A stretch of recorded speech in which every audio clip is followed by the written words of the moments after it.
Welcome to Mommy Heal Thyself. We feature guests who provide you with the tools, resources, and strategies you need to say no to a life of pain and suffering from all forms of preventable disease, toxic drugs, and unnecessary surgeries. We hope to inspire you to boldly reclaim your ability to heal and to serve the ones you love. Welcome, everyone, to another episode of Mommy Heal Thyself. And today we have a phenomenal guest with us. Her name is Debra Williams. I met her at the CHD conference that was in Atlanta.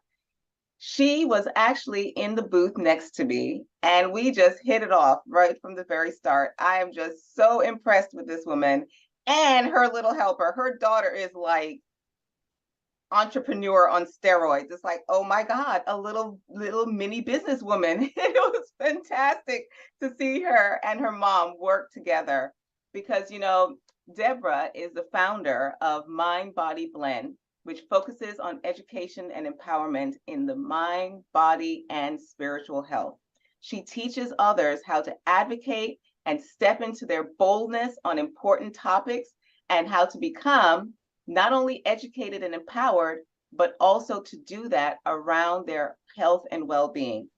She is definitely symbolic of everything she speaks about, because as I said, you can see that it is her entire being, because it just beautifully resonates not only with her spirit, but also with her daughter. So, Debra, thank you for joining us. I'm glad to be here. Thanks for inviting me. It was really great meeting you. And I think we had that instant connection as soon as I walked up to my booth and I saw your bright smiling face next to me, and you were so welcoming and offered to even help us. And I think that's so beautiful whenever, we're immediately there for another individual and just meeting them, and we're offering to jump in and just see how we can help others. And that spoke to exactly who you are. So. It's not hard when you're resonating with someone who's of the same frequency, because what I really enjoyed about everything that you do is that it's about empowering the community, building community, and that is what we're going to be talking about today.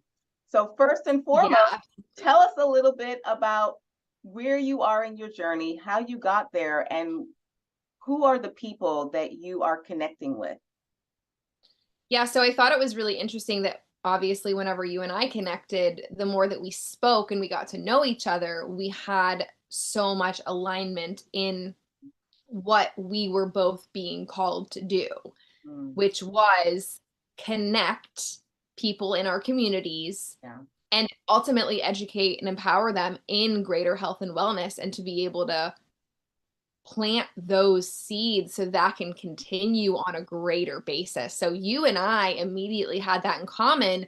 We're doing the same thing. We're called to do the same thing, but we're just doing it in slightly different ways with different methods.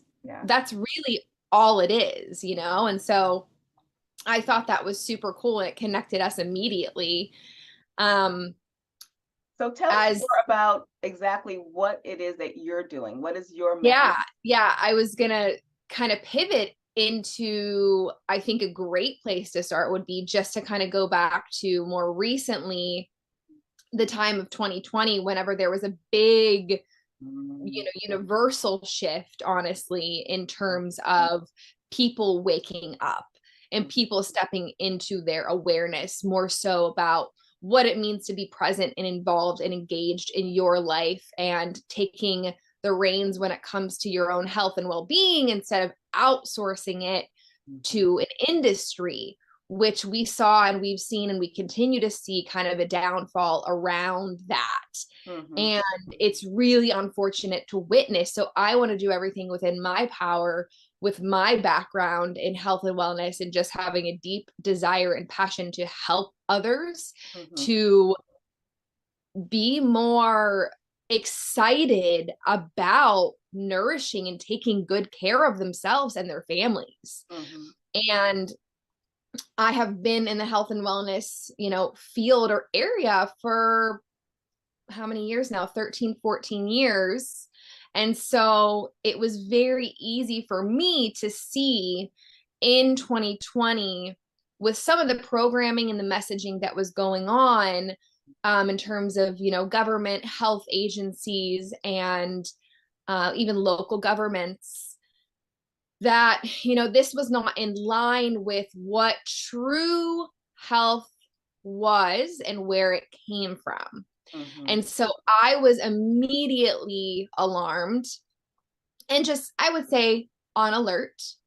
There were some red flags going off there immediately that I noticed, because this was an area that I've been highly in tune with, and not only with myself, but then teaching others in for many years. Yeah. And so I simply, I think I looked at around me at that time, and I not only saw a psychological warfare going on, but also a very spiritual warfare going on. And then that ties into, obviously, what I do which is tying into the mind, body, and the spirit when it comes to health. Mm-hmm. And often we look at these agencies and they're only touching on one aspect. Mm-hmm. And we can't have true, good, well-rounded health and well-being without all of those aspects. Yeah. And so immediately it was very easy to see that this is missing many, many, many pieces, unfortunately. And I think it was very counterproductive in a lot of ways to what people actually needed, which was to, instead of be completely shut down by fear and then isolated by that fear, that ended up doing a lot more harm than good. Yeah. And it really, for me, was super easy to step up and just to start gently speaking up as the months went on, because I have 2 children.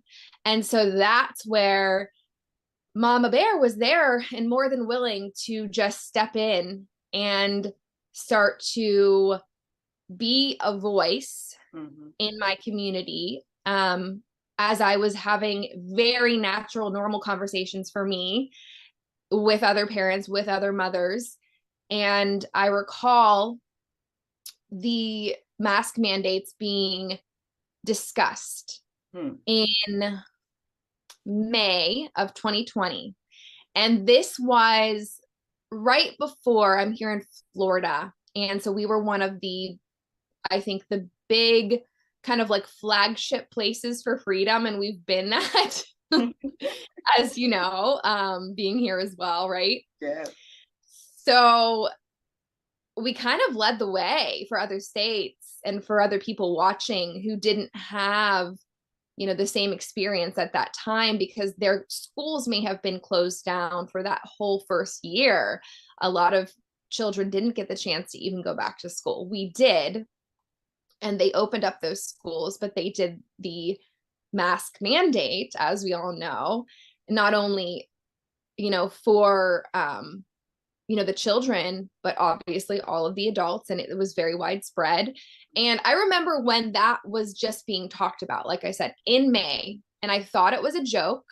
I think a lot of us, parents and teachers even, we were kind of, watching and listening. And I remember having several conversations with teachers who were like, this is really funny that they would even think about doing a mask mandate for children. I can imagine, children like swapping masks and like picking their noses and like I can just imagine like it seems like this might be something that would help, but no, I mean, in reality, it's really not. So I immediately started to speak up, because when that became a reality and the school districts and the school boards actually started to put those mandates into place, that was one of the probably one of the moments in my entire life that I knew, okay, this is not going to fly, and this is not going to go well for the children of our, for the future of our children.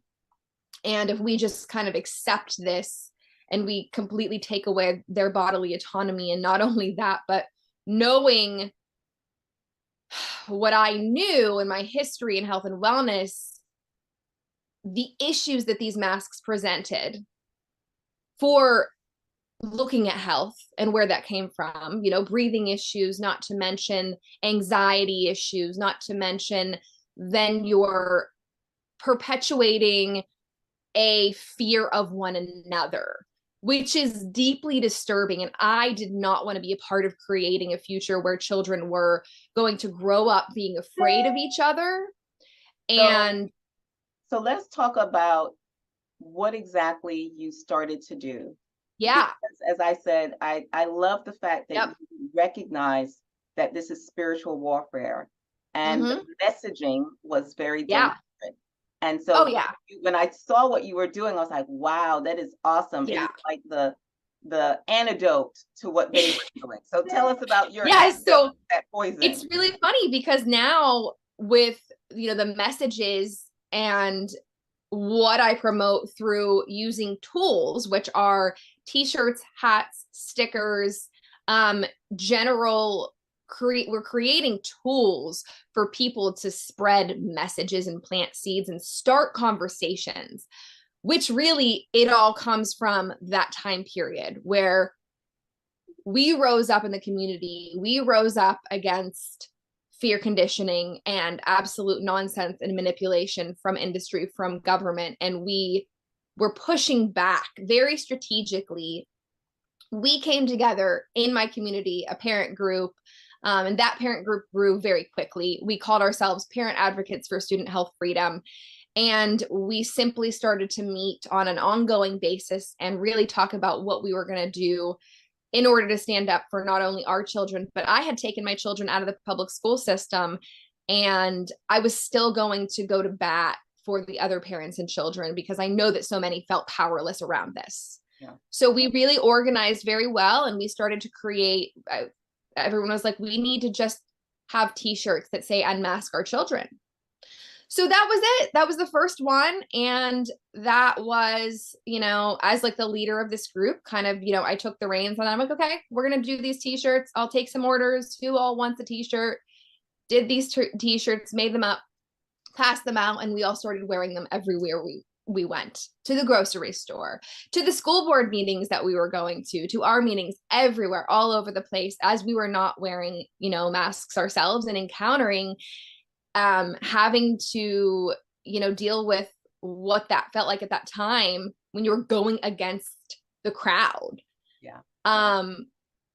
As a lot of people may understand or may not understand, depending on, at that time, what stance you took. And it was a lot of people, though, wanting to do so, but they didn't feel the courage to do it. And they just felt completely disempowered and afraid and stuck and paralyzed in that fear to even stand up for their own convictions and beliefs and their own knowing, their own deep innate knowing that something was wrong and something was off. And so we were being disconnected from that. And so I only wanted to help people step back into that and reconnect them to that. And that's all I ever really wanted to do. And so we continued with the shirts. We continued with going to school board meetings. Eventually mask mandates were lifted, and here we are now. And I continued going with those messages and with the t-shirts and with, expanded into doing hats and stickers. And I've got a whole website set up where we share resources and we actually create educational resources for people that are easy, to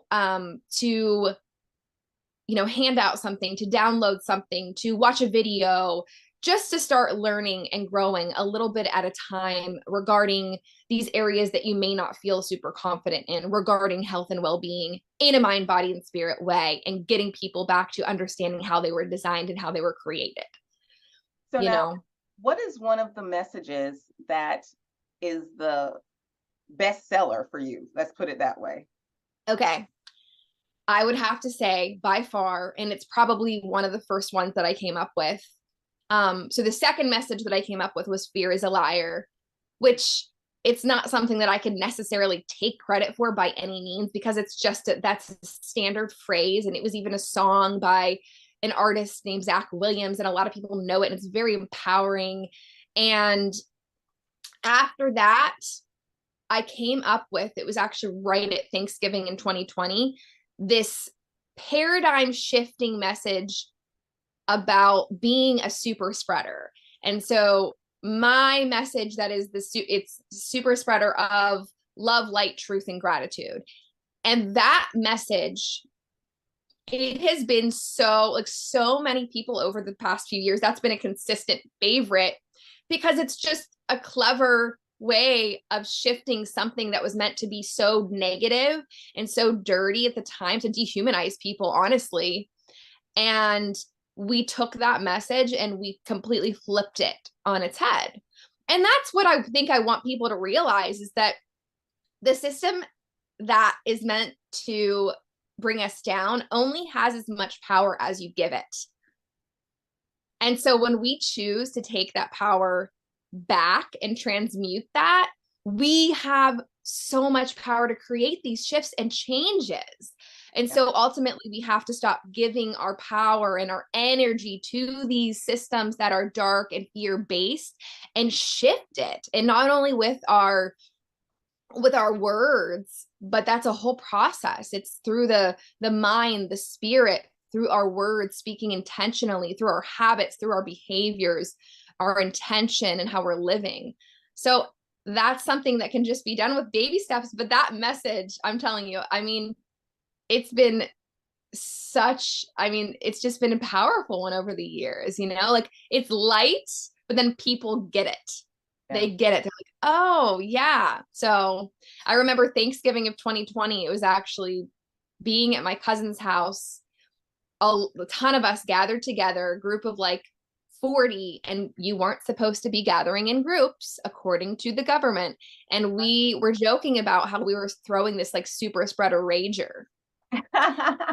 And that is honestly where it came from, is that like Thanksgiving 2020. So that is so neat. And yeah, the thing I love the most about it is this recognition of the power of words.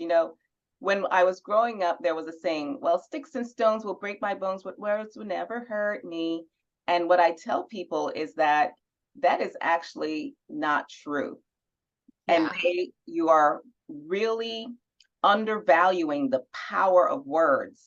So what you are doing, as I said, is like the antidote to what was done in those years in particular. There was so much messaging, and it was everywhere. It was on the TVs.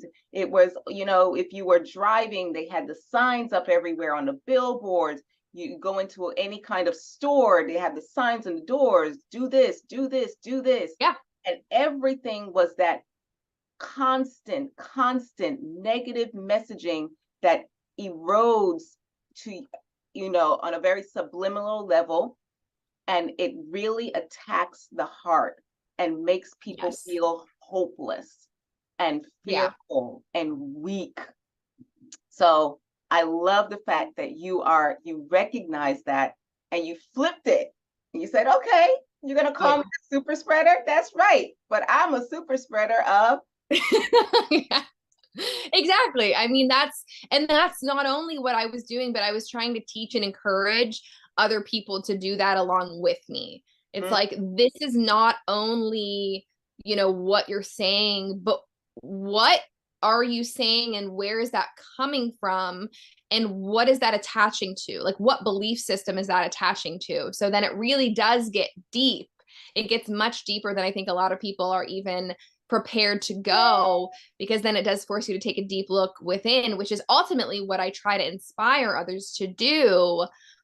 But it is difficult living in this culture and the society that we live in that really just does everything to disconnect us from that deep, rooted, innate knowing place of how we were designed and created. So it's attacking the very belief system. It's attacking God. It's attacking who we were created to be and who we were designed to be. Mm-hmm. And I think if people just knew that and understood that and we're able to kind of strip away a lot of these layers from over the years of industry piling marketing onto us and actually take that away and step outside of that and just look simply at what was going on, I think it would be more clear. But so many people are buried under years and years of conditioning and marketing, and they simply cannot see clearly. Yeah. And it's a process. It's a process to undo that Now the and other to start to climb out of that, you know? yeah.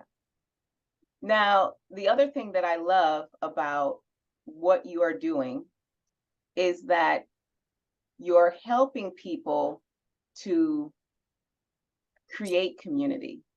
Because as Yes. I said, when you wear the t-shirt, when you wear the hat, when you wear the, well, if you have stickers anywhere, it's like having a beacon of light, having a light tower that shines, Yep. that says, hey, come to me, and Yeah, it's almost like this insidious way of it getting is. to find your community without being Yep. bombastic. Tell Yeah. us And a little bit more about how it just works so beautifully. yeah, I love that you said that. And that actually is so beautiful because one of my messages is be the light. Mhm. And that speaks volumes to what we are choosing to do, through this process and through not only purchasing a t-shirt, right? You can purchase a t-shirt or a hat anywhere, but these are purpose driven. And so I call it purpose driven apparel, right? And these are tools, right? You even people that are not, wearing a t-shirt, if they have a sticker on their water bottle or whatever the case may be, they are meant to inspire people to think more deeply, a little more critically, um, and to get people asking questions and to hopefully connect.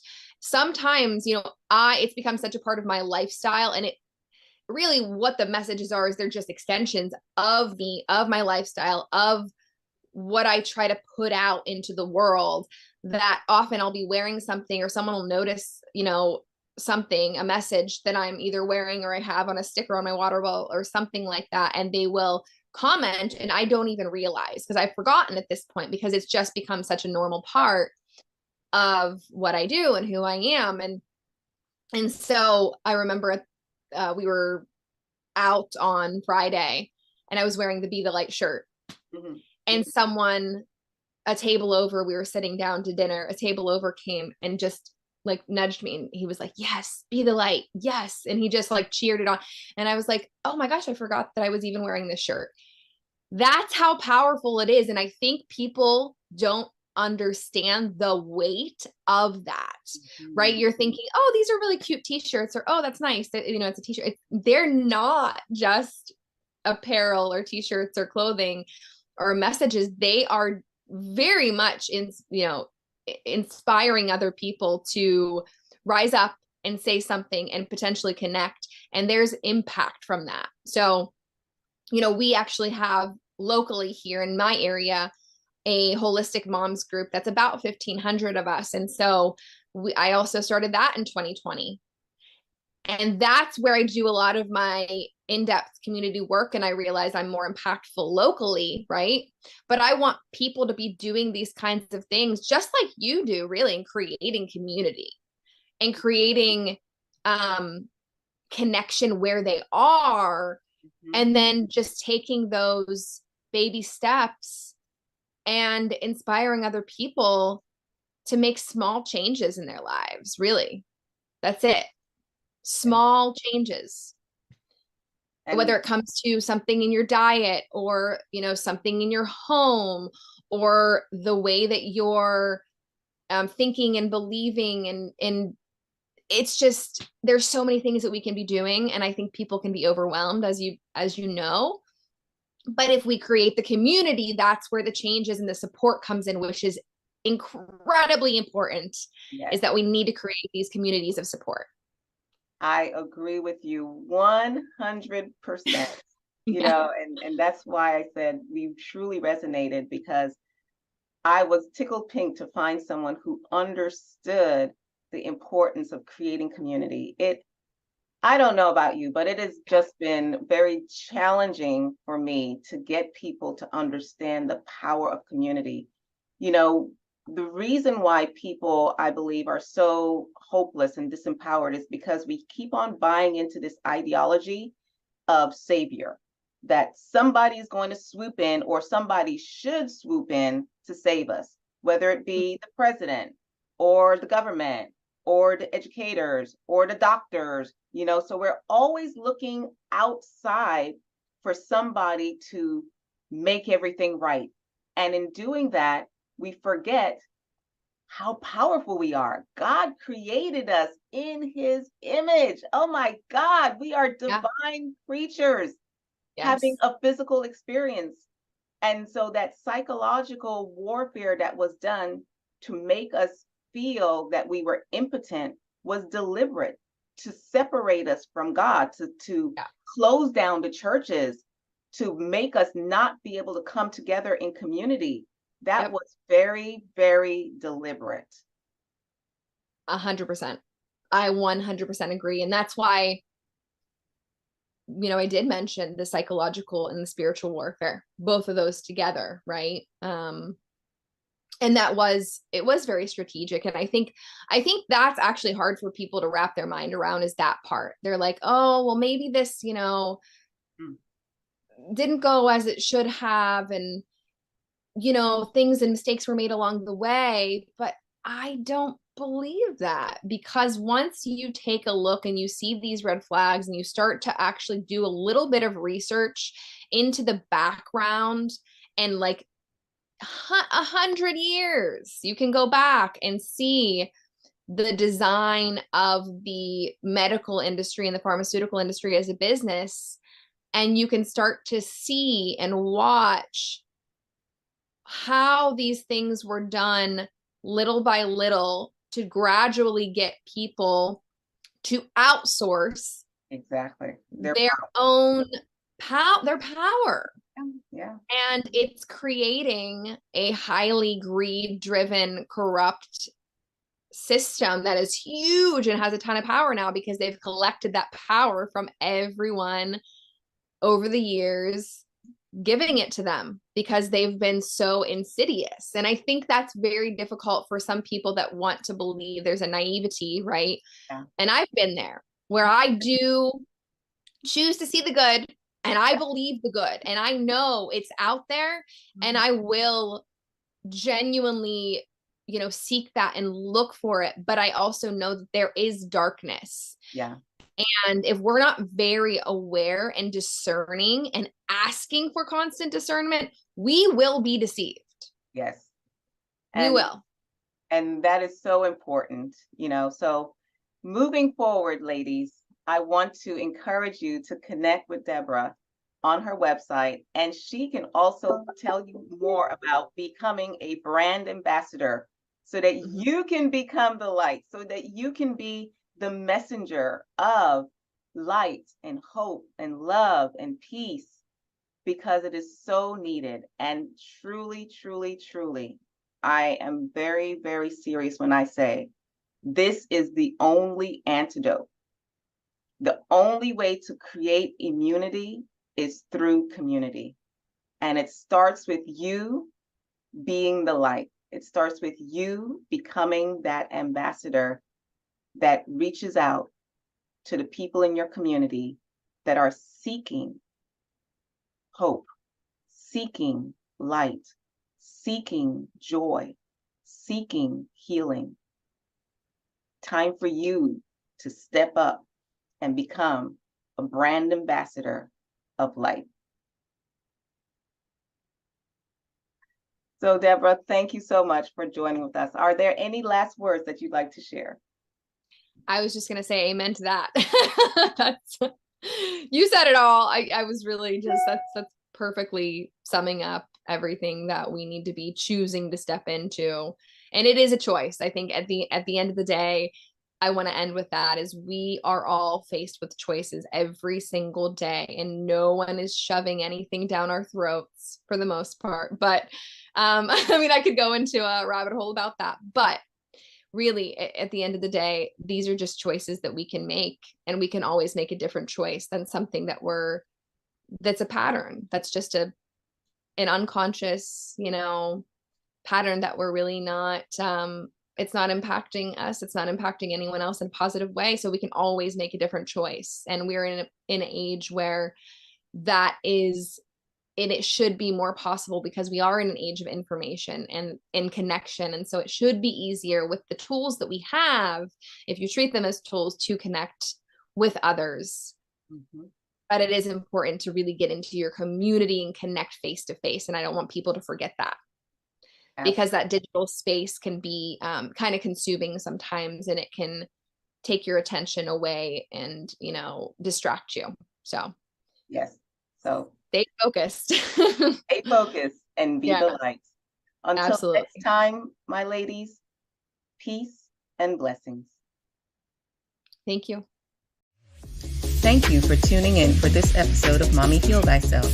If you like what we're doing here, please share, subscribe, like us, and leave a comment. Your feedback is very much appreciated.